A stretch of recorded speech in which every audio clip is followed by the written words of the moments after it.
My name is William Black, and this is the story of a promise I made when I was just a boy. When I was 4 years old, I met a girl named Irene Hart. Our mothers would joke that one day when we were older, we might marry each other. Back then, marriage didn't mean much to us, but the laughter in their voices stuck in my mind. Irene and I grew up together. From ages 4 to 12, we were inseparable. Every day was ours to share. We played in the fields, we laughed until our sides hurt, and sometimes when the summer air was soft and golden, we would talk about forever. It was Irene who made me promise. "You'll stay with me forever, right, William?" she asked. And I promised her. I promised her my whole life. But life doesn't always keep promises. When I was 12, my mother died of cancer. My father was absent, buried in another life in another city. So I was sent to live with my grandparents. The day I left, Irene stood on the porch, tears in her eyes, fury on her lips. "You promised me you'd never leave me," she shouted. "I know," I whispered, guilt burning in my chest. "I'm sorry." As the car pulled away, I heard her voice like a knife cutting into me. "I hate you!" Her name was Irene Hart. My name was William Black. And that was the day I broke her heart. Years passed. Irene grew, changed, and moved on. She believed William Black was gone forever. But when I was 16, I returned. I came back under a new name, William Beckman, using my mother's maiden name. I thought it would be easier that way, that maybe I could rebuild things from the ground up. On my first day of school, I saw her again. She sat in the desk in front of me, her hair brushing her shoulders, her presence just as radiant as I remembered. She turned, smiling politely. "I'm Irene. Irene Hart. What's your name?" "William Beck." "Beckman," I stammered, my heart twisting in my chest. She didn't recognize me. Not yet. "You new here?" she asked kindly. I nodded, forcing a smile. Day after day, we grew closer again. Fate had placed me in the very same house I once lived in, right next door to her. We spent hours on her porch, the air filled with laughter and memories she didn't yet realize were ours. One evening, as twilight painted the sky, she tilted her head, studying me. "I had a friend," she said softly, "a boy named William who lived in that house. You look like him, except you smile more." He never smiled. I swallowed hard. "I know. It was a hard time then, but it's better now. So much better." Her brows furrowed. "What do you mean you know?" I looked down, unable to hold her gaze. "Because I'm William." "You're William," her voice cracked. "What?" "I was William Black. After my mom died, I became William Beckman. I didn't tell you sooner because you hated William Black, but I came back as William Beckman. Because I promised you I'd come back." Her eyes filled with tears. "What happened to your grandparents?" "They're in Milwaukee. I begged them to let me return. I told them I had someone to keep a promise to. From then on, we were inseparable again. We grew closer, and our bond deepened until love became the only word strong enough to describe it. At 17, Irene often stayed over at my house. One rainy night, after we'd come home drenched from dinner, I gave her my mother's old blue dress with white flowers to change into. She laughed, teasing me, and for the first time since childhood, I felt whole again. Later that night, as I slept, Irene kissed my face softly, whispering, "I'm only going to kiss my favorite parts of your face." She kissed my cheeks, my forehead, my nose, and finally my lips, lingering there as if she could breathe her soul into me. That was the night we became one. The next morning, I cooked her breakfast. Too much as usual. She laughed when she saw the table. "You made enough for a hockey team." "I didn't know what you liked, so I made everything," I muttered. She fed me bacon between her bites, and as always before she left, she whispered, "I love you." And I smiled, answering the same way I always did. "I know." Years rolled forward. Irene started college.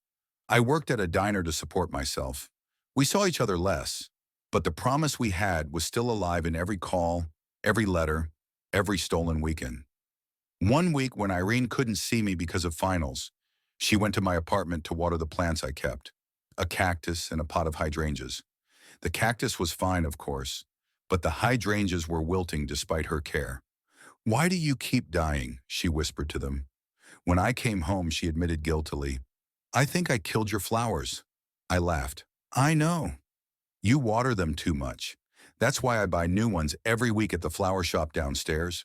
She blinked in surprise. Every week? Why hydrangeas? I smiled softly. Because they remind me of that white sundress with the blue flowers you always wore. They look just like it. She blushed, realizing the truth. So that's why you always looked at me in that dress. Yeah, I said. So if you're the blue flowers, then I guess I'm the cactus. Stubborn, a little rough, but still standing. She wrapped my arms around her and whispered, then you're my cactus.